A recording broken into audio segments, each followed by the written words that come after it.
I felt really scared. I don't belong. I didn't know how I was gonna pay the bills. I had missed it. I had enough fun, and it wasn't fun anymore. I completely lost it. I just don't know how to live. I'm gonna die.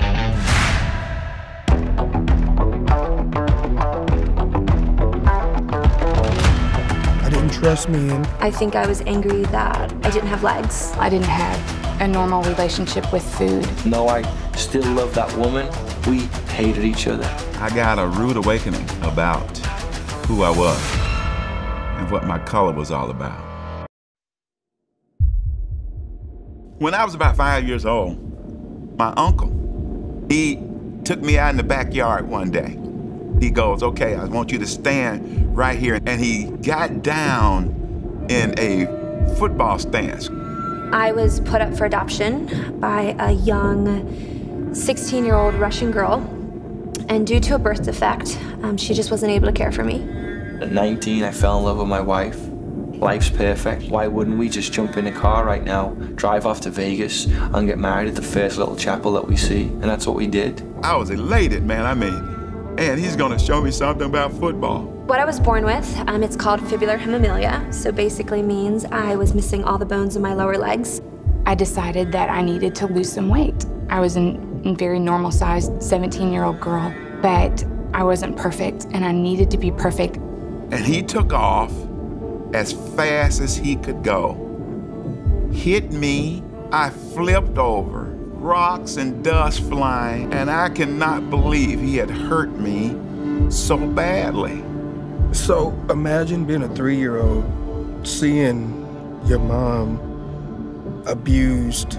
I can remember saying, nobody else will ever hit my mom again. I'd gotten myself into this pretty severe eating disorder. When I would eat something, I tried to make myself throw up and use laxatives, a whole box at a time. Within a year and a half having our son, we're fighting like crazy. We didn't feel a connection. We were jealous. And he said, shut up. Stand back up there. I don't want to stand back. Shut up. Bam. Get back up there. Bam. 5, 6 times. Bam. There's another incident where another guy is putting his hands on her. And as a 5-year-old, why are you trying to fight a grown man? I was missing half my body. Maybe that's why my birth mom didn't want me, because I didn't look like a normal person. He stood me up and he says, let me tell you something. You are black. You live in Alabama. Whites can never be trusted.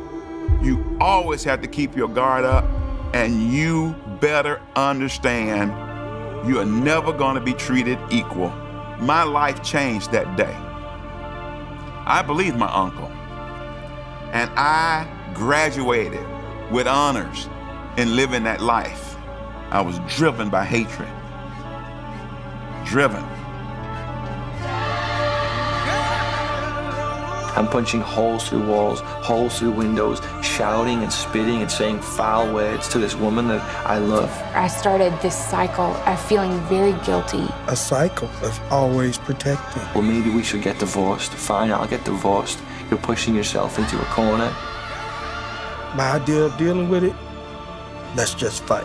What I heard a lot of is that God made me this way. You know, telling a little 8-year-old girl that who's gone through a dozen surgeries, I just didn't want anything to do with a God that made me this way. What that did was turn me into a vicious little machine. I couldn't turn off. It was taking such a toll on me physically, mentally, and emotionally. Why do I want to drink? Why do I want to look for ways to be satisfied elsewhere than just what I have? This isn't making sense. I was always angry with everything that I did. My hatred grew so badly that I ended up not liking blacks either. I literally tried to kill somebody. I tried 3 times, but it didn't happen. But it still mentally did something to me to where every male relationship that I had, I ruined deliberately. I've already blown it. I've already got divorced. I felt ugly inside. And I thought Martin Luther King, he abandoned us. Don't fight back? No. I don't care if I live. I'm getting suicidal. No one could help me. I was knocking people down, stomping them. Slipping into depression. And that's when I began to get into more fights. That's when I got into trouble with the police. We turned over floats, we set them afire. Burn, baby, burn. And it just hurt all the time. And once I flipped the switch, there was no turning it off. I was miserable. White people have made it miserable. And it became, you know what? F this. But that was this emptiness. I hated myself.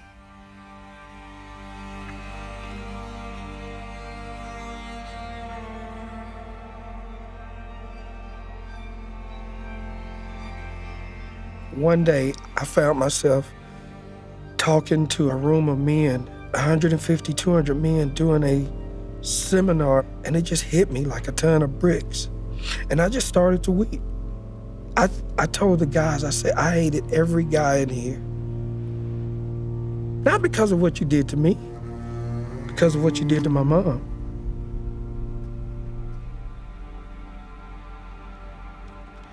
And once I stopped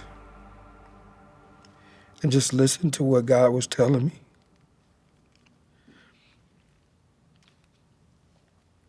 when I tell you that thing was broken off of me, when you feel true deliverance, it's like a weight. It's literally like a weight that's taken off of you that you just can't describe, you can't explain. And I think that day was the beginning of true healing for me. I thought Christianity was the white man's religion. I go, God, I don't know if you're real, but my life is miserable. And so, here I am. I'm yours. I found this woman, and I'd known her the last couple years, and I just said, you know, I want to give God my whole heart for once. I didn't need any of the Sunday school answers I needed. I needed to know that I didn't have to be in control anymore. And I needed to know that someone else was. I prayed with her, and as soon as I prayed, it was the first time in my entire life that I felt enough. Am I still angry? That is a crazy question.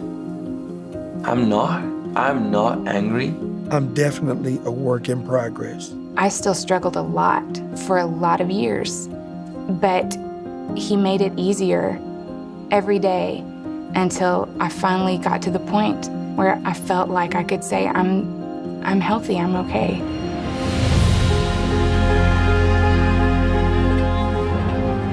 I'm sure it took some time to get the language out of my system or to deal with issues of pride, but I just knew that Jesus had begun something in my life. I'm remarried to that woman because Jesus Christ made himself known to me that night and he forgave my sin. I am by no means the same person.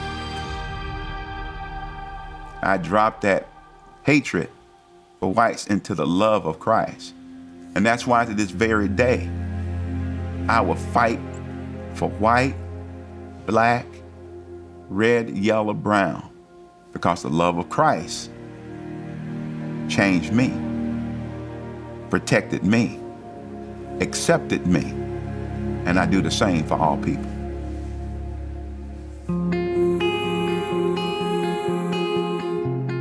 In silence, with blindness, through darkness, I'll walk with you. When time's up, when they find us, I promise I'll be with you. Forgotten, I'm calling in the garden. I wait for you on eggshells, in bad health, gates of hell. I'll walk right through. Don't blame me, no maybes. Betray me, and I'll come for you. Until then, I'm all in. My name is Ken Hutcherson. My name is Jessica Long. My name is David Mann. I'm Ashley Rawls. My name's Brian Sumner, and I am second.